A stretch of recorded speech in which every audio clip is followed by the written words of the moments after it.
Move now. The words ripped from Lieutenant Commander Jake Callahan's throat, raw and sharp as shrapnel. His voice, a low gravelly thing that had earned him the callsign Viper, cut through the chaotic symphony of simulated gunfire and crashing waves. Below him, on the sun-scorched beaches of Coronado, his SEAL team, a unit of the most elite warriors on the planet, was failing. They were slow, hesitant. One of his men, a young petty officer named Rook, stumbled on the wet sand, costing them 3 precious seconds. Jake keyed his comms, his voice dropping to a venomous whisper that was far more terrifying than any shout. "Rook, you want to tell me what you're doing? Having a picnic? Pick up your feet and get your head in the game before you get us all killed." "Sorry, Commander," the kid panted back, his voice strained. "Don't be sorry," Jake snarled. "Be better." He watched from the observation tower, his jaw a knot of granite, his eyes a piercing blue that saw every mistake hidden beneath the dark brim of his cap. In the world of naval special warfare, Jake Callahan was a legend. A ghost who had walked through the fire in a dozen forgotten hellholes across the globe and come back with all his men. He demanded perfection because the price of anything less was a flag-draped coffin. He was hard, he was unforgiving, he was, to the men under his command, a monster forged in the crucible of war. But the monster was unraveling. The truth was, his mind wasn't entirely on the training evolution, it was splintered. Part of it was here, counting seconds and analyzing firing patterns, but the other part, the larger part, was miles away, in a small, suffocatingly quiet apartment that smelled faintly of baby powder and despair. A tiny, 5-month-old face haunted him, a son named Leo. Leo, who had been born just 6 months ago, and whose mother, Isabel, had walked out a month later. "I can't do this, Jake," she'd said, her voice devoid of emotion, her suitcases already packed. "I can't be a SEAL's wife. The waiting, the fear, pretending to be brave at cocktail parties while you're off God knows where." And this, she had gestured vaguely at the crib, at the tiny, sleeping infant. "This wasn't supposed to be my life." The shock, the betrayal, had been a gut punch harder than any he'd ever taken in a fight. He was left with a new mission for which he had zero training: single fatherhood. During the day, he was Viper, a commander of men who jumped from planes and hunted the world's most dangerous enemies. At night, he was just Jake, a rookie dad, fumbling with diapers and formula, pacing the floor with a crying baby, his eyes burning from exhaustion. That exhaustion was making him reckless, his famous control was fraying, and his rage, usually a precision tool he wielded in combat, was now a blunt instrument he used on his own men. And no one felt the brunt of it more than Dr. Anya Sharma. Dr. Sharma was a civilian specialist assigned to Naval Special Warfare Command. Her job was tactical medicine and psychological readiness. To the SEALs, she was an outsider, a brainy, detached presence who moved through their world of grit and testosterone with an unnerving calm. They called her Dr. Frost. She was all regulations and protocol, her face a serene, unreadable mask. Her cool, analytical approach was a constant source of friction for Jake's aggressive, results-driven style. That morning had been no different. The door to her office had slammed open, and Jake had stormed in, radiating pure fury. In his hand was a requisition form. "Doctor," he'd clipped, not even using her name. "My request for the new combat tourniquets and advanced clotting agents still not approved. Do you want my men bleeding out on the battlefield because you're too busy matrixing your paperwork?" Dr. Sharma didn't even look up from her monitor. Her voice, when it came, was as cool and placid as a frozen lake. "Commander Callahan, your request, like all others, is being processed according to standard procedure and budgetary timelines. Your team is not the only team in this command." "Procedure," Jake had scoffed, his voice a low growl. "While you're sitting in your air-conditioned office talking about procedure, my men are preparing to put their lives on the line. They need the best gear, now, not next fiscal quarter." Anya finally lifted her gaze from the screen. Her eyes were a deep, dark brown, and they held his without a flicker of intimidation. They were the eyes of a woman who had seen things he couldn't possibly imagine. "My job, Commander, is to ensure the fair and equitable distribution of medical resources based on established protocols. Your job is to lead. I suggest you focus on your lane, and I will focus on mine. Do not try to bully me with emotional appeals." A wall of ice stood between them. Jake felt a surge of white-hot anger.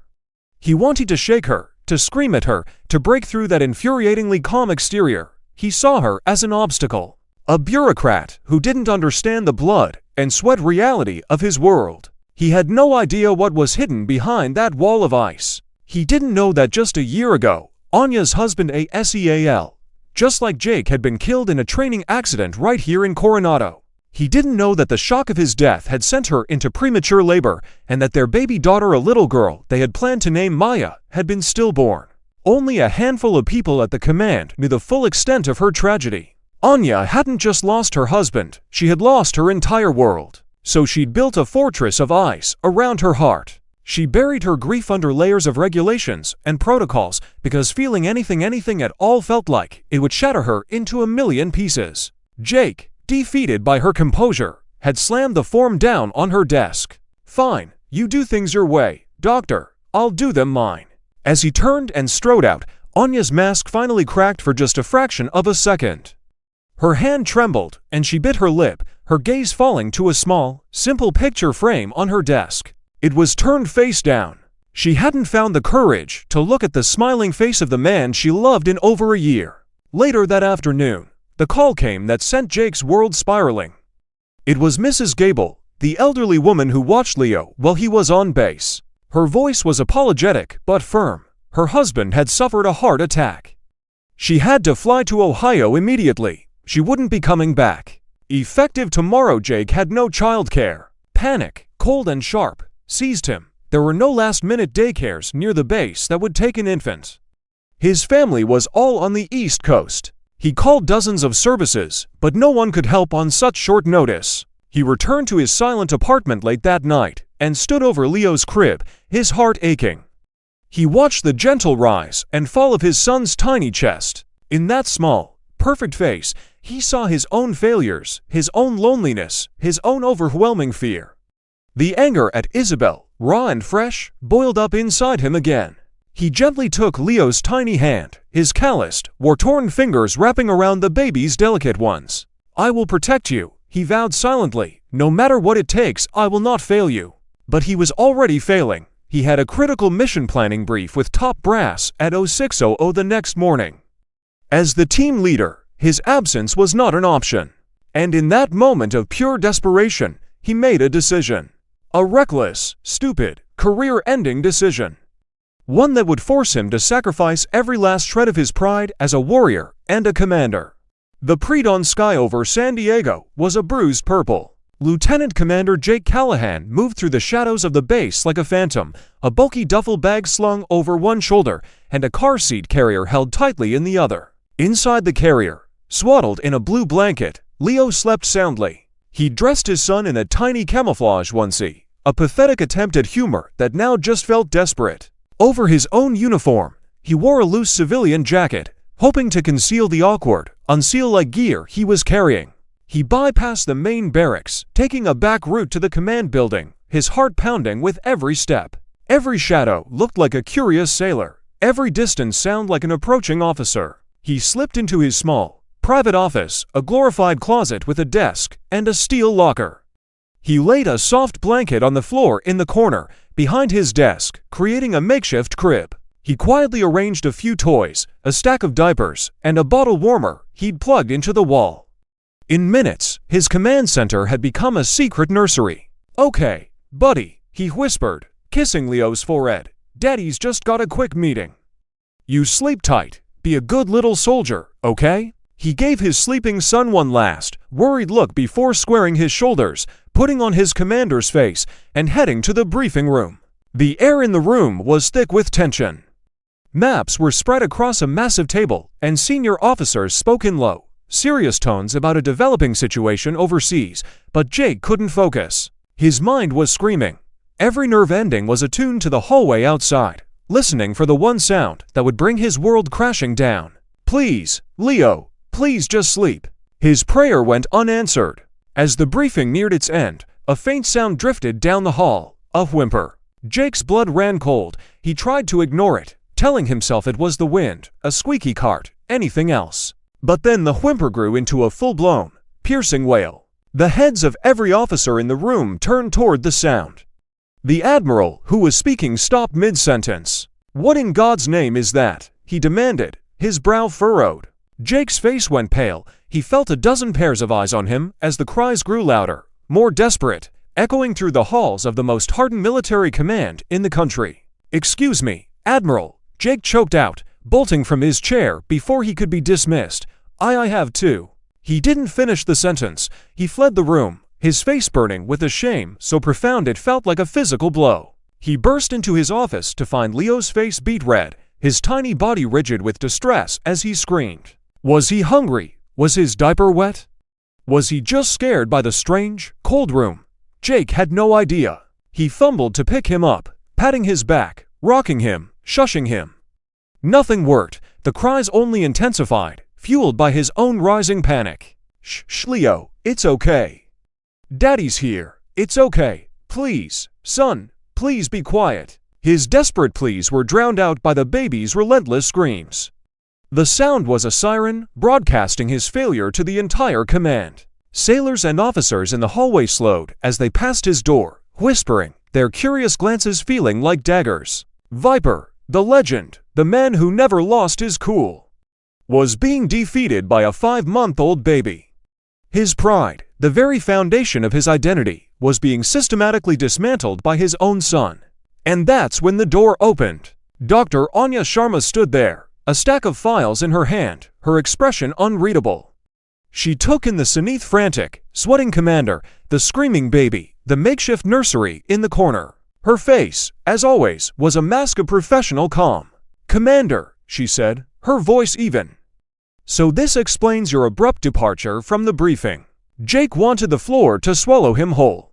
He would have preferred to face a firing squad than to be seen like this, weak, incompetent, especially by her. He braced himself for the mockery, the lecture on regulations he was surely violating. "If you're finished gawking, Doctor, I'd appreciate it if you'd leave," he bit out, turning his back to her, trying to shield his son and his shame from her view. But she didn't leave. She placed her files on the edge of his desk and slowly, deliberately, walked toward him.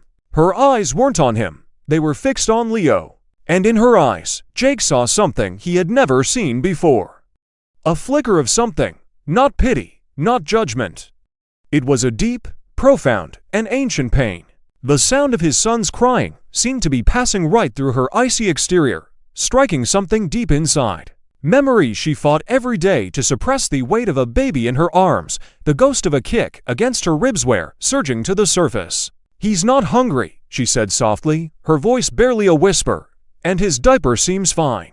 Jake stopped his frantic rocking. "Then what is it? What does he want?" Anya's gaze was locked on Leo, but her words seemed to come from a great distance. "He wants warmth," she said. "Human contact. He misses his mother." The word mother hung in the air between them, heavy and sharp. Jake had no response. Anya hesitated for a moment, a battle raging within her that he couldn't see. Then, she spoke again, her voice quiet but firm. "If you'll allow me, may I hold him?" Jake looked at her, suspicion warring with sheer desperation. This cold, clinical woman, what could she possibly do that he couldn't? But he was out of options. He felt like a drowning man being offered a life raft. Wordlessly, he transferred the screaming baby into her arms. The change was immediate and astonishing. Anya held Leo not like a doctor, but with an instinctual, practiced grace. She cradled him against her chest, her hands supporting his head, and began to rock him with a slow, steady rhythm. The baby's frantic screams began to subside, slowly turning into ragged, exhausted sobs. She whispered to him, her voice a low, soothing hum. It was unclear if she was talking to Leo or to herself. "It's okay, little one, it's all right. I'm here." She looked around the small office, then back at Jake. "I need a private space, an empty exam room, somewhere quiet." Confused and humbled, Jake simply nodded and led the way to a small, unused infirmary room down the hall. Once inside, Anya asked him to lock the door. She walked over to the window, turning her back to him, her body silhouetted against the morning sun. Then, as Jake watched in stunned disbelief, something extraordinary happened. Dr. Anya Sharma, the woman they called Dr. Frost, began to unbutton her uniform blouse. A moment later, with a tenderness that seemed to defy everything he knew about her, she gently offered her breast to his crying son. Jake stood frozen, his mind unable to process what he was seeing. Shock, confusion, and a profound sense of awe washed over him.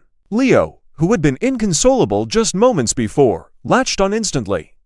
A look of perfect, blissful peace spread across his tiny features. The room fell silent, save for the soft, rhythmic sounds of the baby nursing. A single, silent tear escaped Anya's eye, tracing a path down her cheek and falling onto Leo's soft hair. Her body and her heart still remembered the child she never got to hold. The baby the world had never had the chance to meet. The quiet of the infirmary room was a world away from the controlled chaos of the naval base. The only sounds were Leo's soft nursing and the heavy, unspoken grief that filled the space between the two adults. Lieutenant Commander Jake Callahan felt rooted to the floor, a statue carved from shock and confusion. The woman he knew as the cold, detached Dr. Frost the Ice Witch of the command was nurturing his son in the most primal, intimate way imaginable. It was a sight that shattered his every perception of her. After what felt like an eternity, Leo, his tiny belly full, drifted off to sleep in Anya's arms, a milky smile on his lips. With meticulous care, Anya gently rearranged her clothing, her movements fluid and practiced. She smoothed down the baby's hair, her fingers lingering on his warm cheek. Her face, usually an unreadable mask, now held a mixture of serene peace and the deepest sorrow Jake had ever witnessed. Dr. Sharma, Jake began, his voice raspy. He didn't know what to say. Thank you. Why, how? Anya didn't turn to face him. She kept her gaze on the sleeping infant, her voice soft and fragile, like a dried leaf. My body, it still remembers, she said, answering the unasked question. I had a child, a daughter. She would have been born around the same time as Leo. The pieces clicked into place, the hushed rumors he'd half heard and dismissed as gossip about Dr. Sharma's husband, the SEAL who had died in an accident. But no one had ever mentioned a child. The realization hit him like a physical blow. The fortress of ice she had built, it wasn't to keep others out, it was to hold herself together. He finally understood the depth of her pain, and in that understanding, he felt the crushing weight of his own ignorance and cruelty. I'm sorry, Jake said, the words thick with a shame he had never felt before. I had no idea. It was a genuine, heartfelt apology from a man who rarely uttered one. Anya slowly shook her head. It's not something for you to apologize for, Commander. She turned, her eyes clear despite the storm of emotions behind them, and carefully handed the sleeping Leo back to his father. As Jake took his son, he was struck by the warmth of the tiny body, but it felt as though he were also taking on a portion of Anya's immense sorrow. Thank you, Doctor, he said, his voice low with gratitude. Truly, thank you. Anya simply gave a slight nod and walked out of the room, leaving Jake standing alone in the silence, cradling his sleeping son. He looked down at Leo's peaceful face and saw the faint, damp spot on his cheek where her tear had fallen. In the days that followed, an unspoken truce settled between them. In public, they maintained their professional distance, but the sharp, adversarial edge was gone. Jake no longer made unreasonable demands, and Anya seemed to make an effort to understand the urgency of his requests, occasionally bending a rule here and there. The SEALs noticed the change in atmosphere between the Viper and Dr. Frost, whispering amongst themselves, but no one dared to ask why. The real problem was Leo. Having experienced the warmth and comfort of Anya's arms, he began to vehemently reject the bottle. The moment the silicone nipple touched his lips, he would turn his head, his face crumpling. He let out a frustrated cry. Jake tried everything. Different formulas, different bottles, but nothing worked. Days went by, and Leo began to lose weight. His cheeks, once round and full, grew thinner. Panic gnawed at Jake. He couldn't force his son to eat, and he couldn't let him starve. Finally, swallowing the last of his pride, he went to Anya. This time, he didn't storm into her office. He knocked softly.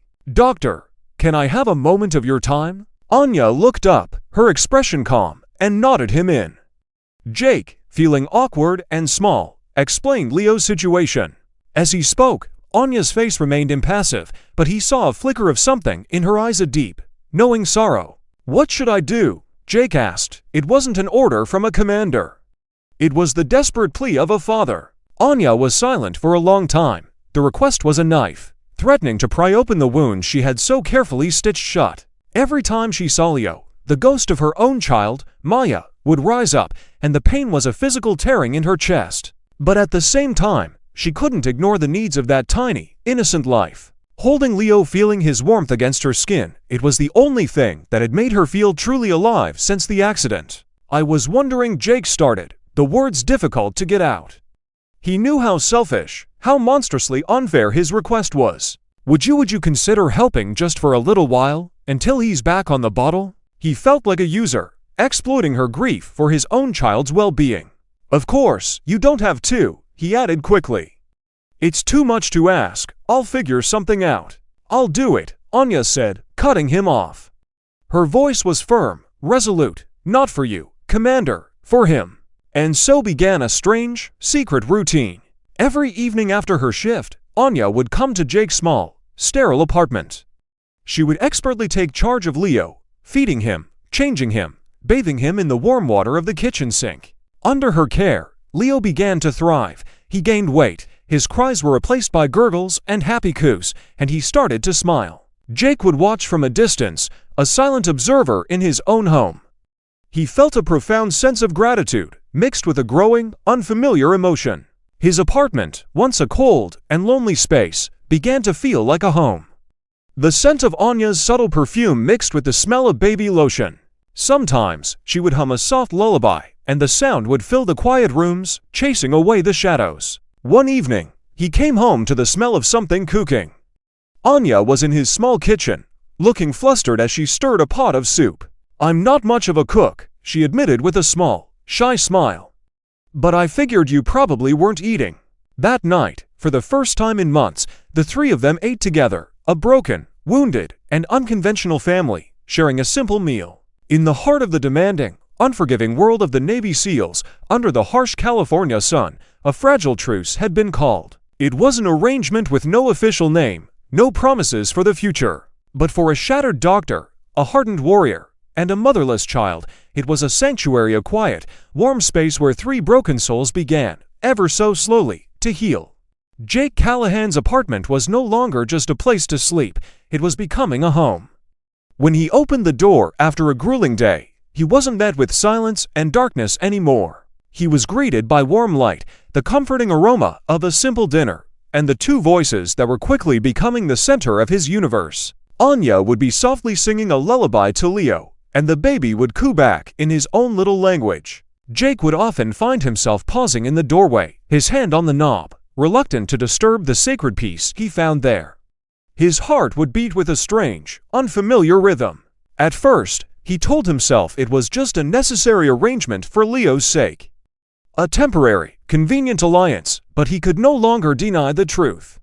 He looked forward to the end of the day. He anticipated the moment he could shed his uniform and his Viper persona, and just be Jake, walking into that small apartment. It was Anya. His feelings for her had grown beyond gratitude, past empathy, and had blossomed into something deeper, something undeniable. He was starting to fall for her. She wasn't Dr. Frost anymore. He saw the gentle crinkle of laughter lines around her eyes when she smiled at Leo. He heard the quiet tenderness in her voice when she read from a children's book. He saw the shy blush on her cheeks when she'd apologize for burning the toast. Every small, unguarded moment chipped away at his own hardened exterior, creating ripples in the calm, controlled sea of his emotions. He had seen the profound sorrow hidden behind her icy facade, and he was overcome with a powerful urge to protect her, to heal her wounds as she was healing his and his son's. But their precarious peace was built on fragile ground, within the closed, gossiping ecosystem of a military base. It couldn't last. The first to notice the shift was Master Chief Petty Officer Frank "Gunny" Henderson, a grizzled veteran whose decades of service had given him a sixth sense for trouble. He could read the subtle currents of the command better than any intelligence report. "Anyone else notice the commander's lost his fangs lately?" Gunny asked one afternoon in the team's ready room. Stirring his coffee, the younger SEALs immediately perked up. "You know, Master Chief, you're right," one of them chimed in. "I turned in a report with a typo yesterday. Old Viper would have chewed my head off. He just corrected it and signed it." "And what about Dr. Frost?" another added. "I messed up a medical supply request, and instead of freezing me with that stare of hers, she actually helped me fix it, smiled, even, a little." Gunny took a sip of his coffee, a knowing glint in his eye. "Something's going on between those two," he declared. And I'd bet my pension it isn't just about paperwork. The seed of suspicion, once planted, grew into a thorny vine of rumor that quickly spread throughout the base. At first, it was just curiosity, but then, someone on the late watch saw Dr. Sharma leaving Commander Callahan's off-base housing late one evening. The gossip caught fire. The story twisted and warped with each retelling, becoming more salacious, more damaging. I heard she's taking advantage of him. You know, since his wife left him, and he's vulnerable. No way, man, it's the other way around. He's a commander. He's using his rank, making her come over every night under the excuse of helping with the baby. Figures. That's probably why our team's new medical gear got approved so fast. A little quid pro quo. The rumors became sharp, invisible blades, cutting at them from all directions. Jake tried to ignore the whispers, the sideways glances from his own men, but he could feel his authority eroding. The respect he had commanded through fear and competence was being replaced by suspicion and disrespect. But far worse was the toll it took on Anya. When she walked down the hallways, conversations would cease, only to resume in hushed tones as she passed. People would smirk behind their hands. Some made lewd, suggestive comments just loud enough for her to hear. Anya began to rebuild her fortress of ice, brick by painful brick. She feigned deafness, feigned blindness, but her tightly clenched jaw and the slight tremor in her hands betrayed the deep hurt she felt. Seeing her pain was a constant torture for Jake. A profound guilt settled in his gut, heavy as lead. He had brought this on her. He had dragged her into his messy life, and now she was paying the price. The situation exploded at a command social event. A belligerent, half-drunk senior chief cornered Jake by the bar, slurring his words. "Hey, Commander," he said with a greasy smile. "You've really got it made, huh? Go home to a pretty little doctor who plays nanny and housekeeper. Some of us old sea dogs could only dream of a deal that sweet." In an instant, the cold, deadly calm of the Viper returned. The temperature around Jake seemed to drop by 20 degrees. "Master Chief," Jake's voice was dangerously low, a coiled spring of violence. "I suggest you clarify exactly what you mean by that." But the man, emboldened by alcohol, didn't back down. "What's to clarify? Everyone on this base knows what's going on. You're a real operator, Commander. Tell us your secret. How'd you melt the infamous Dr. Frost?" Jake's control snapped. He lunged forward, grabbing the front of the man's uniform, slamming him back against the wall. The room went silent. Every eye was on them. "You say one more word about her," Jake snarled, his face inches from the man's, "and I will personally wire your jaw shut." "Whoa, look at this. Commander's losing it." The man sputtered. "This is abuse of rank. Just for telling the truth." Other officers rushed in, pulling them apart before blows could be thrown. The scene was a disaster, but the damage was done. The rumor was no longer a rumor. It was now a public spectacle, a confirmed scandal. Jake drove home that night with a sense of dread. He found Anya in the living room, sitting quietly beside a sleeping Leo. She stood up the moment she saw him. Her face was colder, more resolute than he had ever seen it. "I heard what happened tonight," she said, her voice flat. "Anya, listen, it doesn't matter." She cut him off, her voice trembling almost imperceptibly. "I cannot continue to subject myself to this humiliation. Leo is stable now. He's taking the bottle again. He doesn't need me anymore." "Wait, Anya, please," Jake pleaded. "Just listen to me. This is all a misunderstanding. I'll fix this, I promise." "Fix it how, Jake?" she asked, tears welling in her eyes. "Will you silence every whisper, we erase every rumor?" She finally looked at him, her heart breaking, forced to confront the reality she had been trying to escape. She was a widow, a grieving mother, and now the center of a sordid scandal. "I can endure the grief of losing my husband and my child," she said, her voice cracking, "but I will not be reduced to the punchline of a dirty joke. I will not be your mistress." With that, she picked up her purse. Jake reached for her arm, his touch desperate. "Don't do this, Anya." It was the first time he had ever used her first name so tenderly. "Thank you for everything," she said formally, the words like a slap. He could only watch, paralyzed, as she walked out the door and disappeared into the night. The warmth, the light, the life she had brought into his home vanished with her. The apartment was once again a cold, silent fortress. and in the suffocating quiet, there was only the sound of a baby's gentle breathing and a man's profound, soul-crushing despair. The silence in Jake Callahan's apartment was a living thing, heavy and suffocating. Without Anya, the space reverted to its former state, a sterile box of loneliness. Leo began crying at night again, not from hunger, but from a deeper, more instinctual need. He missed her scent, her voice, the steady, comforting beat of her heart. Jake did his best, but he was a poor substitute. He rocked his son for hours, the baby's cries mirroring the silent scream in his own soul. It was then that he finally admitted the devastating truth to himself. It wasn't just Leo who needed Anya. It was him. The base became his personal hell. He couldn't focus on his work. He was irritable, snapping at his men over the smallest infractions. The Viper was back, more venomous than ever, but this time it was born not of discipline, but of a broken heart. His men gave him a wide berth, whispering that Dr. Frost had clearly dumped him, and he deserved it for getting her into that mess. The narrative had shifted, painting him as the villain and Anya as the victim. Jake accepted the blame. He felt he deserved every bit of it. Anya was adrift in her own sea of misery. She had promised herself she would never go back, never allow herself to be vulnerable again, but her nights were sleepless. The memory of Leo's weight in her arms, the intensity in Jake's gaze as he looked at her, these things haunted her waking moments and invaded her dreams. A part of her chest felt hollowed out, an aching void that only they had been able to fill. She was horrified to realize that somewhere along the way, she had given her heart to that broken little family. She had found a reason to live again in them. The situation was a ticking time bomb, and it finally detonated on the desk of Captain Evans, the commanding officer of the SEAL team. The confrontation with the senior chief, the rampant gossip, it had all reached his ears. He summoned Jake to his office, his face a thundercloud of fury. The air in the captain's office was frigid. Captain Evans tapped a stack of incident reports on his desk. "Lieutenant Commander Callahan," he began, his voice dangerously calm, "explain this to me. You're brawling with a senior chief at a command function. You're the subject of a base-wide rumor involving a civilian doctor attached to my command. You are dragging the honor of this unit of the SEAL teams through the mud. Have you lost your damn mind?" Jake stood at attention, his eyes fixed on the wall behind the captain. He offered no excuses. It was all his fault. "Is there any truth to these rumors, Commander? Are you using your position to coerce Dr. Sharma?" "No, sir," Jake answered, his voice firm and clear.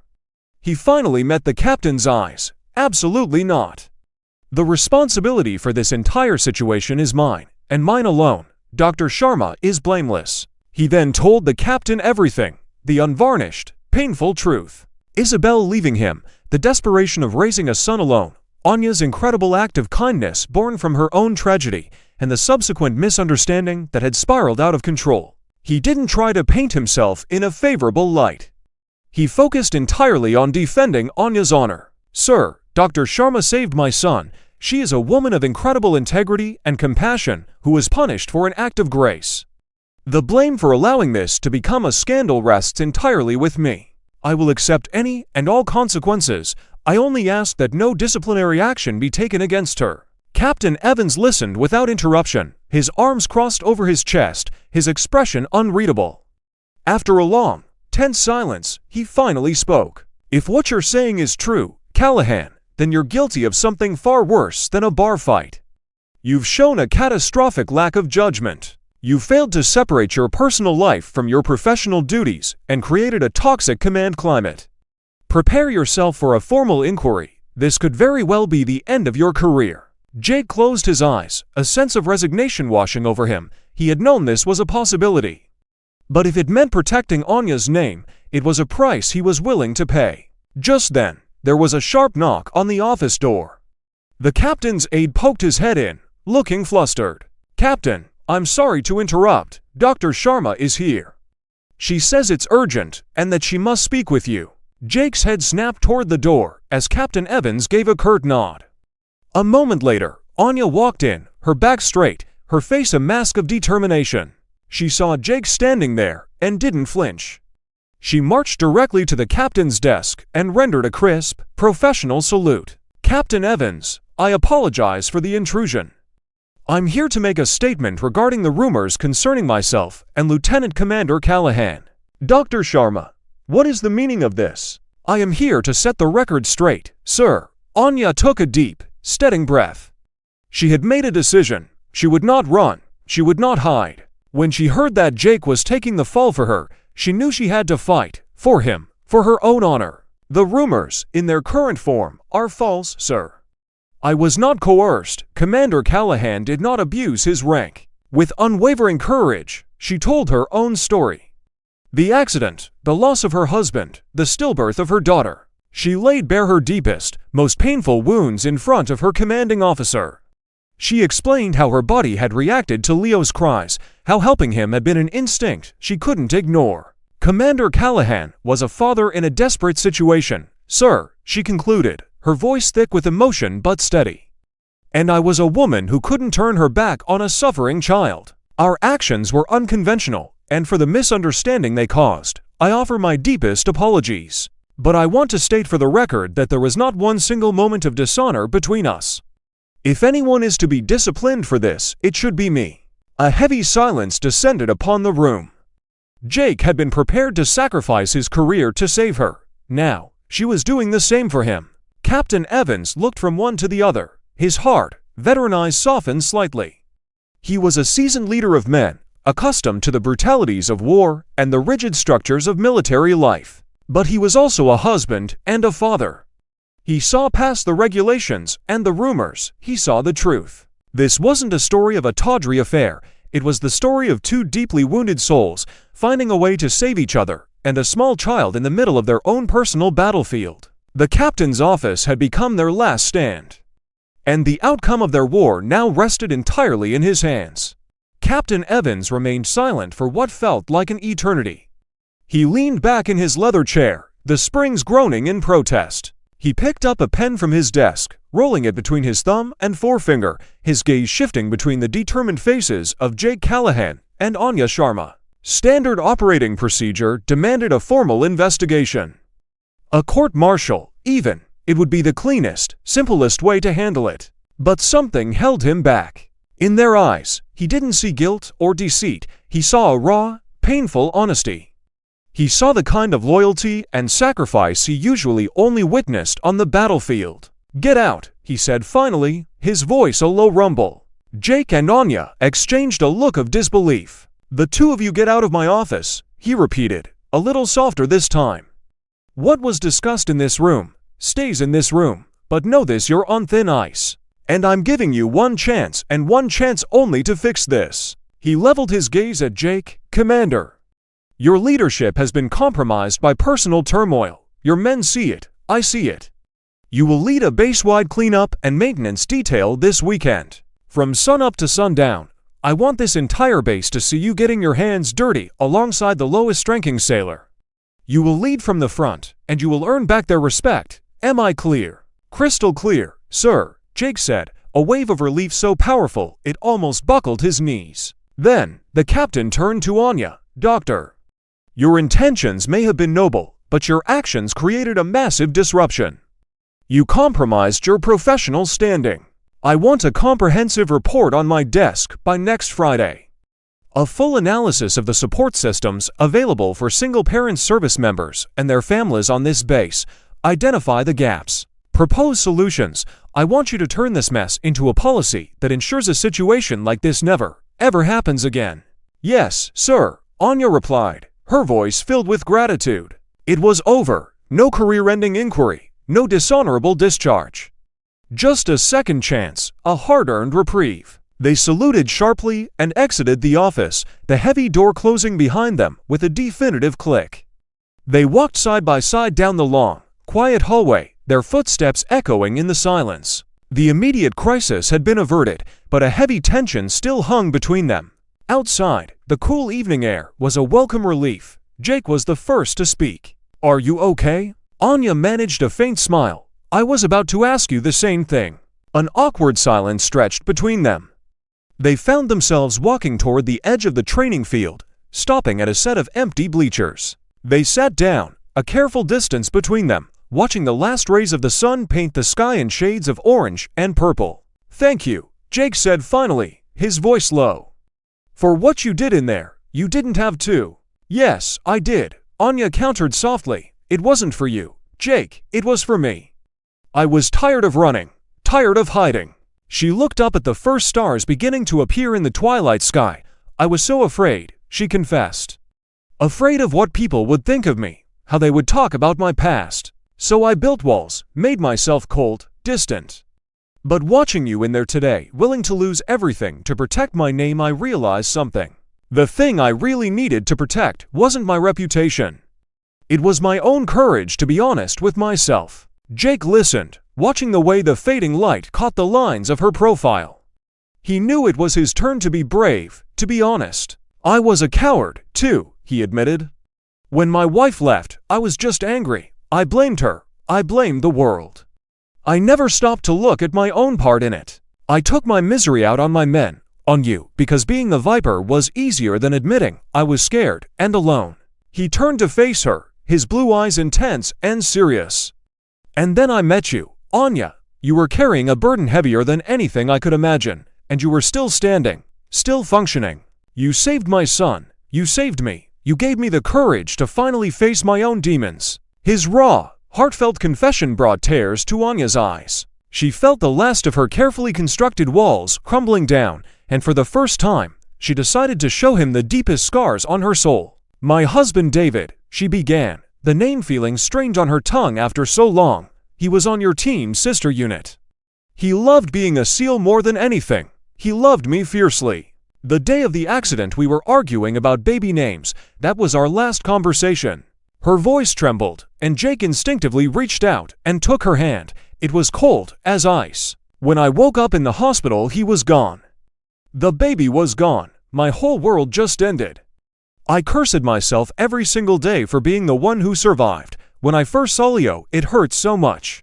All I could see was the daughter I lost, but then holding him, I felt my heart start beating again. For the first time, you and Leo, you pulled me out of hell. Tears streamed freely down her face now. Jake didn't say a word. He simply pulled her into his arms, holding her tightly as she sobbed. Her small frame shook against his chest, and he just held on, stroking her back, whispering words of comfort. It's okay. It's all okay. It wasn't your fault. After a long time, her crying subsided. She pulled back, her face tear-stained, and looked up at him. In that moment, seeing her so vulnerable, so beautiful, Jake couldn't hold back any longer. He gently cupped her face in his hands, wiping away a tear with his thumb, and then he leaned in and kissed her. It wasn't a kiss of passion or desire. It was a kiss of shared sorrow, of mutual healing. It was a quiet, sacred acknowledgement of the deep wounds they both carried, and a promise that they would no longer have to carry them alone. When they parted, they simply looked at each other, a universe of understanding passing between them. Sadness, gratitude, compassion, and the undeniable spark of love. That night, she came back to the apartment with him. They stood together over Leo's crib, to broken soldiers who had found their way back from the brink. They were not yet a family, but they were no longer alone. Leaning on each other's scars, they had finally found the courage to take the first step toward tomorrow. The apartment transformed. The weekend mornings that were once filled with frantic stress now had a rhythm of domestic bliss. Jake, the fearsome Viper, would inevitably burn the toast, sending a plume of smoke into the kitchen. Anya would laugh, a bright, clear sound that felt like sunshine, and Leo would giggle from his high care, banging his spoon on the tray in perfect accompaniment. The hardened warrior would grin sheepishly, and the woman once known as Dr. Frost would smile with a warmth that could melt glaciers. Slowly, carefully, they began to venture out into the world together. Their first official outing as a trio was to a small farmer's market in town. Dressed in civilian clothes, with Jake pushing the stroller, they looked like any other young family. An old woman selling strawberries smiled at them. "Oh, your little one is the perfect mix of you both," she said kindly. Jake and Anya exchanged a slightly awkward, but happy, glance. In that simple, mundane moment, the same thought crossed both their minds. I wish this could last forever. The evenings, after Leo was asleep, became their time. Sitting under the dim light of a living room lamp, they weren't a commander and a doctor. They were just Jake and Anya. They shared stories of their childhoods, their dreams, the little things that made them who they were. Anya discovered Jake had a passion for military history, his bookshelves lined with worn, dog-eared volumes. Jake learned that Anya had a beautiful, soft singing voice, which she would often hum unconsciously while she tittied up. With every new discovery, their love deepened, growing stronger roots. They were learning how to heal each other's deepest wounds. One rainy night, a loud clap of thunder startled Anya from a deep sleep. She woke up with a strangled cry, drenched in a cold sweat. The sound had transported her back to the day of the accident, the terrible crash, the chaos. She sat in the darkness, heart hammering, gasping for breath. Jake must have heard her. He appeared in her doorway a moment later. He didn't ask what was wrong. He didn't turn on the light. He simply came and sat on the edge of her bed and took her hand. He held it firmly, his presence a solid, reassuring anchor in the storm of her panic. He sat with her in silence until her trembling stopped, his steady warmth chasing away the ghosts. Anya, in turn, was healing him. Jake no longer felt the bitter sting of his ex-wife's betrayal. The present moment with Anya and Leo was too precious, too full of light, to allow shadows from the past to linger. But even in paradise, a serpent can lurk. As their happiness grew, so did a quiet, insidious anxiety. Was this real? Could it last? In the rigid, unforgiving structure of the military, could a relationship born from such tragedy and scandal truly survive? The first crack in their idyllic world appeared as a blocked number on Jake's phone. He answered, but there was only silence on the other end before the line went dead. He dismissed it as a wrong number, but the calls kept coming, every few days, always silent, always unsettling. Anya felt a sense of foreboding as well. The guards at the main gate of the base started giving her strange looks, a mixture of pity and unease. They would start to say something, then stop themselves, shaking their heads. Then, one perfect autumn afternoon, their world shattered. They were having a picnic in a park near the base. The sun was warm, the leaves were turning golden, and Leo's happy laughter echoed as Jake tossed him gently in the air. Anya was capturing the moment on her phone, her heart overflowing with a happiness so pure it almost hurt. That's when she heard it, a sound that didn't belong in their perfect picture. The sharp, confident click of high heels on the pavement behind them. Jake turned, and his face instantly turned to stone. Standing before them, looking like she'd just stepped out of a fashion magazine, was the ghost of his past. Impeccably dressed, a designer handbag on her arm, it was Isabel, Leo's biological mother. Well, Jake Callahan, Isabel said, her voice dripping with a sickly sweet venom. You seem to be doing just fine without me. Her cold eyes scanned past Jake, lingering on Anya and the child in her arms. A cruel, calculating smile played on her lips. And you must be the famous doctor, she purred. The dedicated little nanny who's been playing house with my family. Anya froze, her blood turning to ice. Jake instinctively moved to stand between Isabel and his new family, shielding them.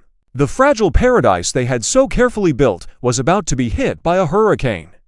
The architect of Jake's past had returned, not to rebuild, but to burn it all to the ground. Isabel's return was a stone thrown into the tranquil waters of their life, and the ripples of disruption spread quickly, threatening to drown them. That evening, Jake arranged to meet her alone at a neutral location, a sterile, impersonal coffee shop miles from the base. He needed to keep this poison as far away from Anya and Leo as possible. What do you want, Isabel? Jake's voice was flat, cold. She stirred her latte with an infuriating leisureliness. Is that any way to greet the mother of your child? I came to see my son. Is that a crime? Mother, Jake scoffed. You gave up the right to that title when you walked out on a 1-month-old baby without a backward glance. About that, she said, placing her spoon down with a delicate clink. I've had some time to think. I want to be a mother again. Isabella explained her new situation. The wealthy man she had left Jake for had unceremoniously dumped her, leaving her with nothing. She wasn't here for a touching family reunion. She was here for a payday. I'm willing to sign away my parental rights to Leo. Permanently, she said, her eyes gleaming with cold calculation. But it's going to cost you a generous settlement. You have that nice military pension building up, and your family has money. Think of it as an investment in your new life with her. Pay me, and I disappear for good. Jake could only stare, a bitter laugh escaping his lips. She didn't care about Leo. She saw him as a bargaining chip. You're insane, he said, his voice low and dangerous. You won't get a single dime from me. Now get out of my life. You'll regret that, Isabel hissed, her mask of civility dropping. I've done my research. Jake, you, a senior officer, are living with a civilian subordinate. That's a major violation of the Uniform Code of Military Justice. I could have you both thrown out of the service with one anonymous phone call. And if that doesn't work, I'll sue for full custody of Leo. The threat struck Jake right in the heart. I've already spoken to a lawyer, she continued, pressing her advantage.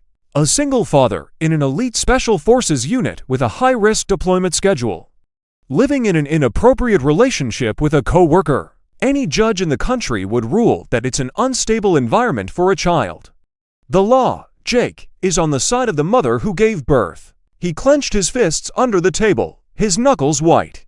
He knew she wasn't bluffing. She was capable of doing anything to get what she wanted.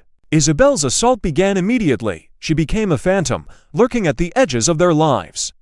A few days later, she cornered Anya in a supply warehouse on base, feigning a chance encounter. Dr. Sharma, right? Can we talk for a minute?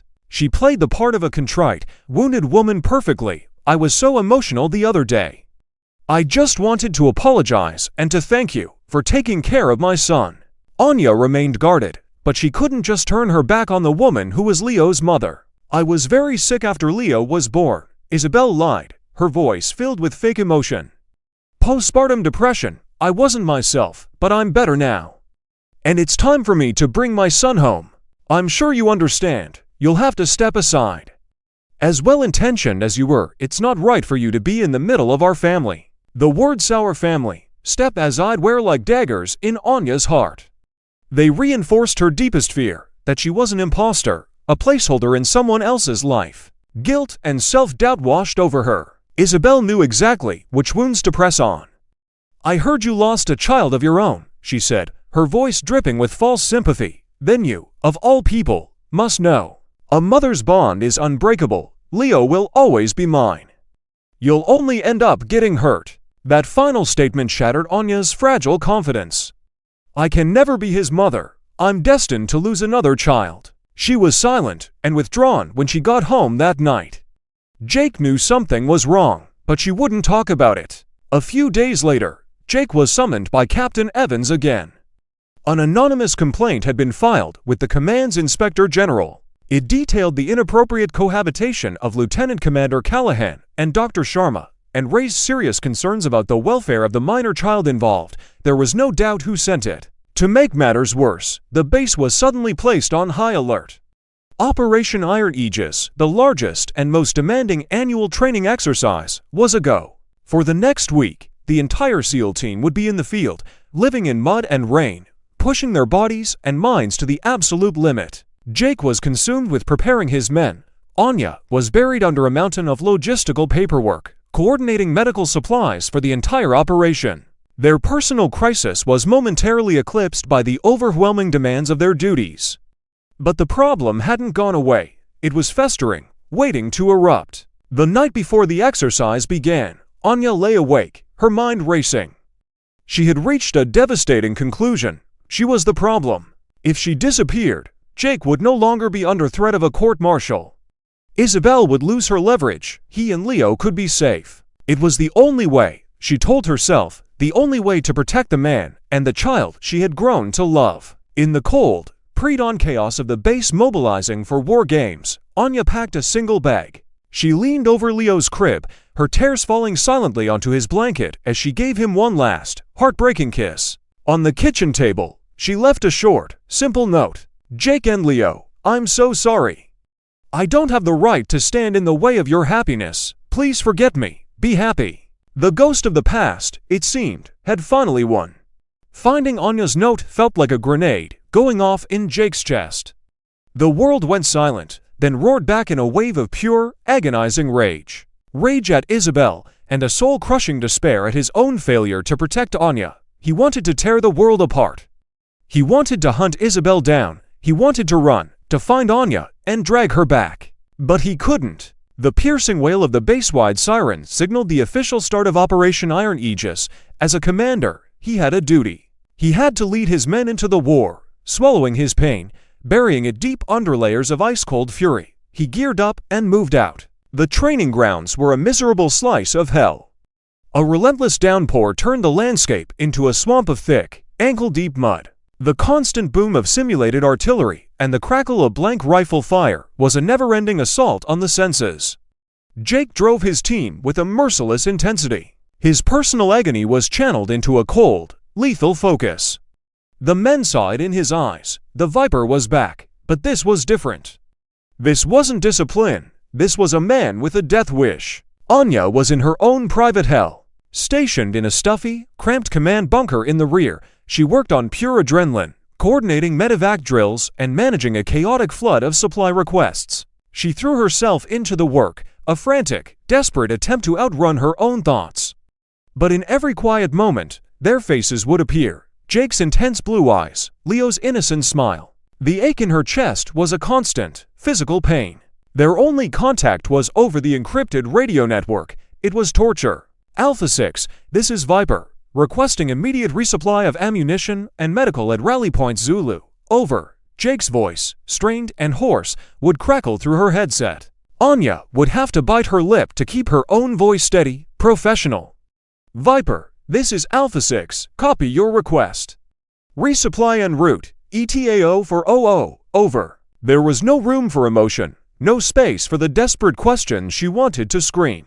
Are you safe? Are you okay? They were just calcines, cogs in a massive military machine, their broken hearts separated by miles of mud and radio static. On the fifth night, disaster struck. Not a simulated one, a real one.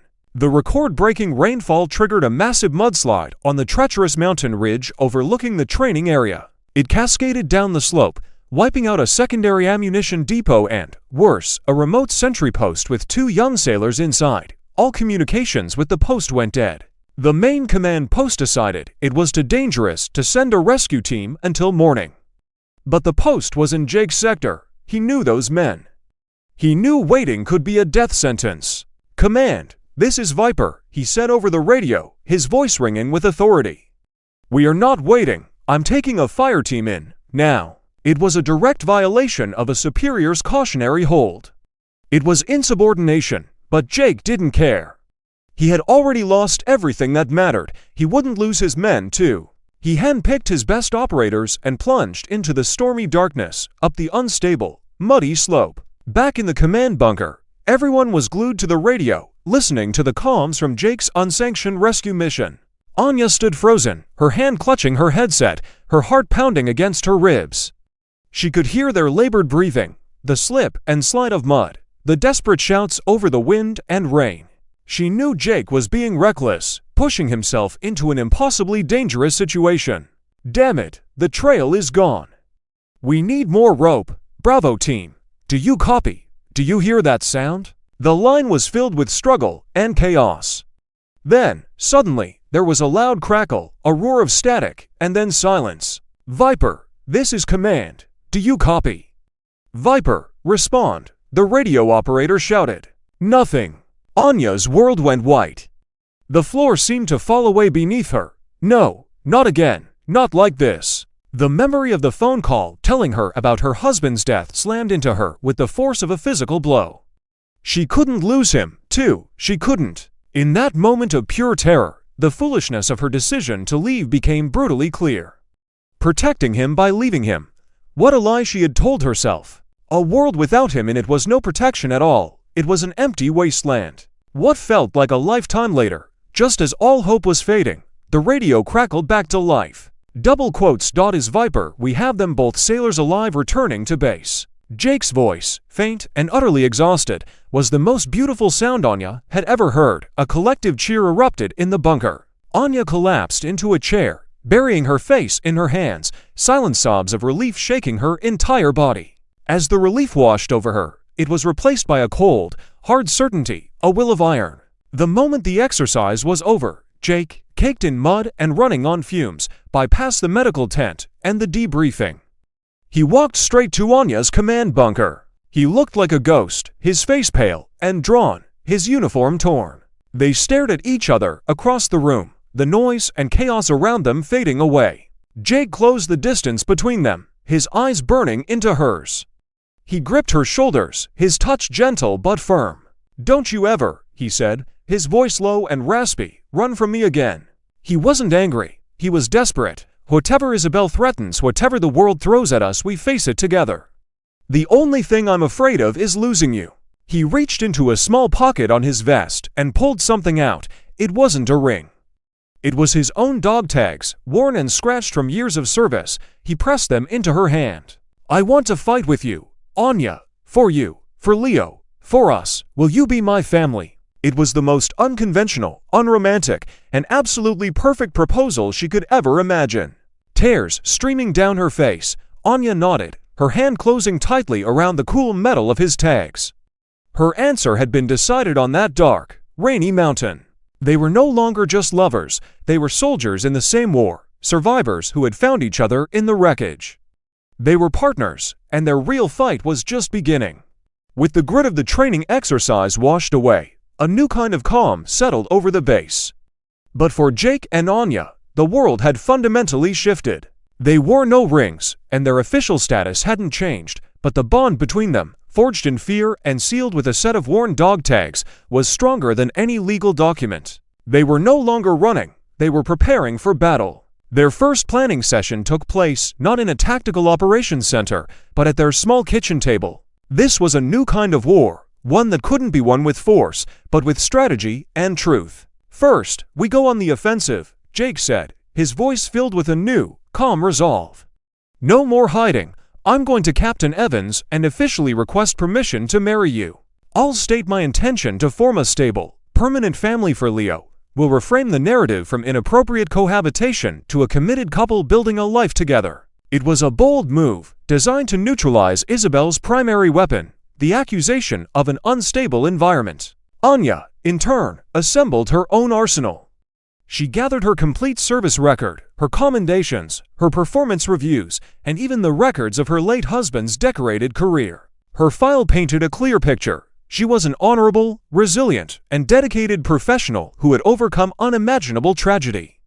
She would no longer be defined as a victim or a homewrecker. She would define herself. "And we need a lawyer," Anya added, her tone clinical and precise. "We have to legally prove that Isabel's motive isn't maternal instinct, it's extortion." Through the base legal services office, they were connected with a sharp civilian attorney who specialized in military family law. After hearing their full story, the lawyer was confident. "The key," she explained, "is to prove her motive. We need to document every threat, every demand for money." Jake recounted his coffee shop meeting with Isabel in meticulous detail. The lawyer immediately began working to subpoena phone records and financial statements that would expose Isabel's desperation. A few days later, Jake stood before Captain Evans once more. This time, he wasn't a subordinate accepting discipline. He was a man, a father, and a future husband, respectfully and formally stating his intentions. Captain Evans listened, a long, deep sigh escaping his lips. "You two just don't do anything the easy way, do you?" he said, a hint of a smile playing on his lips. He saw the strength and commitment in Jake's eyes. This wasn't a fleeting romance, this was a life and death alliance. "All right, Commander, I'll back you, but you handled this cleanly. The honor of this command is in your hands." They had secured their flank. Now, it was time for the final confrontation. The battle took place in a sterile mediation room at the county courthouse. Isabel, dressed to look like a grieving, wronged mother, sat beside her lawyer, oozing false sincerity. Her attorney launched a vicious attack, citing Jake's dangerous profession and his scandalous relationship with Anya as proof of his unfitness as a parent. Jake remained calm. He spoke not of regulations or tactics, but of fatherhood. He described the terror of holding his feverish son through the night, the overwhelming joy of hearing him say "Dada" for the first time, the clumsy attempts at making baby food. His testimony was a quiet, powerful portrait of a father's unwavering love. Then, it was Anya's turn. Isabel shot her a look of pure contempt. Anya rose, her posture perfect, her voice clear and steady. She didn't attack Isabel. Instead, she spoke about the meaning of motherhood. "A mother is more than just biology," she began, her voice resonating with profound truth. "It's the sleepless nights, it's the worrying. It's the joy in a tiny smile. It's the desperate prayer you whisper when your child is hurting. It is the 1,000 small acts of love and sacrifice that earn you that sacred title. She described meeting Leo, a child who had reawakened her will to live. He wasn't just a baby in need of care. He was my hope. He was the reason I started to heal. She then looked directly at Isabel. I will forever be grateful to you for bringing him into this world, but I was the one who stayed. I was the one who nurtured him, who loved him, who taught him the world was a safe place. Her words, filled with quiet dignity and fierce love, silenced the room. Just then, Jake's lawyer stood up. Your Honor, we'd like to submit this into evidence. She played a recording. It was a voicemail Isabel had left for Jake a week prior, a frantic, angry message. I don't care about the kid, Jake. I need the money. Pay me, or I swear I will destroy you and that doctor you're shacked up with. The final nail in the coffin, Isabel's entire case, her facade of the caring mother, crumbled into dust. Her motivation was laid bare for all to see: greed. She sat in stunned silence, her face ashen. The mediation ended swiftly. The judge awarded Jake full and sole legal custody. Isabel was granted minimal, supervised visitation rights and effectively erased from their lives. Months later, on a warm spring day, a small, unique wedding took place in the simple chapel on base. There were no fancy tuxedos or gowns. Jake and Anya stood before the altar in their crisp, formal dress uniforms. The pews were filled not with distant relatives, but with the SEALs and support staff who had witnessed their struggle and their triumph. Captain Evans himself officiated the ceremony. Master Chief Gunny Henderson, who had once been the source of the rumors, now applauded louder than anyone, his eyes suspiciously moist. Do you, Lieutenant Commander Jake Callahan, and you, Dr. Anya Sharma, promise to be each other's battle buddy, shield, and sanctuary in the face of all adversity? We do. Their voices rang out, strong and clear. As they turned to face their friends, a tiny figure in a little white dress toddled toward them. It was Leo. Jake scooped him up, and the three of them stood together, a family forged not by blood, but by a love as strong and resilient as steel. A year later, the setting sun cast a golden glow into the windows of their home.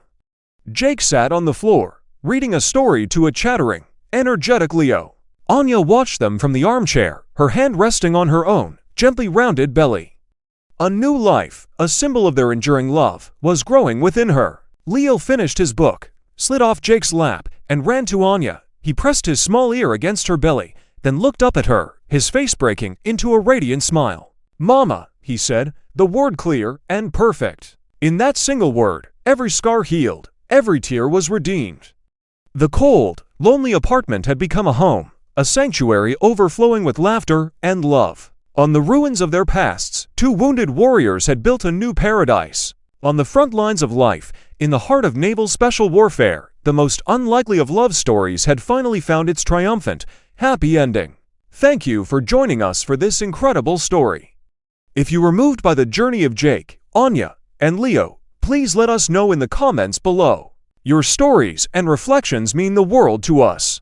Don't forget to like this video, share it with someone who needs to hear a story of hope, and subscribe to our channel for more tales of courage and the unbreakable human spirit. We'll see you next time.